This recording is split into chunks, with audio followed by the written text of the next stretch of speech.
இன்னைக்கு நம்ம பார்க்க போகிறது பச்சை மிளகா மண்டி. இதுக்கு வந்து வாணலியில் எண்ணெய் கொஞ்சம் ஊற்றிடலாம். ஒரு ஸ்பூன் கூட ஊற்றுற மாதிரி இருக்கும். கடுகு, சீரகம், வெந்தயம் கொஞ்சம் லைட்டாக, அப்புறம் உளுத்தம்பருப்பு, இது எல்லாம் போட்டு தாளிச்சிக்கலாம். இது கூடவே ஒரு கொத்து கருவேப்பிலை போட்டுக்கலாம். போட்டுட்டு உரிச்சு வச்ச பூண்டு ஒரு 20 இருக்கிற மாதிரி, சின்ன வெங்காயம் அல்லது பெரிய வெங்காயம் அவங்கவுங்க ஆப்ஷனுக்கு தகுந்த மாதிரி போட்டுக்கலாம். போட்டுக்கிட்டு இது கூட வந்து கொஞ்சமாக உருளைக்கிழங்கு, ஒரு சின்ன உருளைக்கிழங்கு பொடி பொடியாக கட் பண்ணி அதையும் போட்டுக்கலாம்.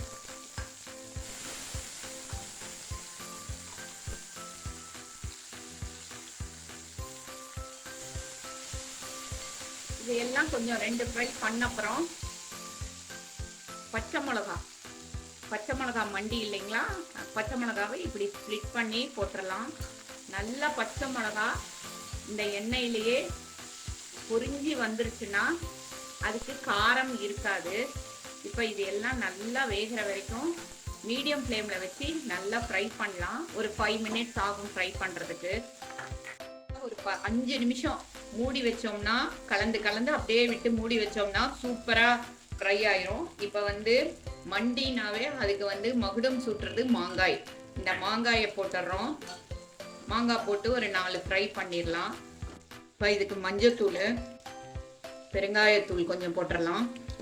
உப்பு அவங்கவுங்க டேஸ்ட்டுக்கு தகுந்த மாதிரி உப்பு. நம்மளோட சாம்பார் பொடி, ஃப்ளேவரும் ரொம்ப நல்லா இருக்கும் சாம்பார் பொடி போட்டோம்னா.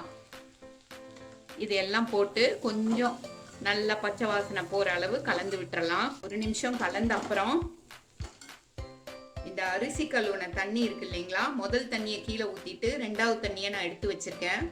அதுதான் வந்து இதுக்கு வந்து நல்ல டேஸ்ட்டை கொடுக்கக்கூடியது. அதை வந்து இதில் ஊற்றிடலாம். ஊற்றிட்டு நம்ம டேஸ்ட்டுக்கு தகுந்த அளவு புளி தண்ணி, நான் வந்து ஒரு சின்ன நெல்லிக்காய் சைஸு ஊற வச்சிருக்கேன். அந்த அந்த தண்ணியை தான் ஊற்ற போகிறேன். நல்லா டைல்யூட்டாக ஊற்றி வச்சுருக்கேன். அதையும் ஊற்றிடலாம். வந்து கொஞ்சமாக டேஸ்ட்டுக்கு வெல்லம், இது ஆப்ஷன்.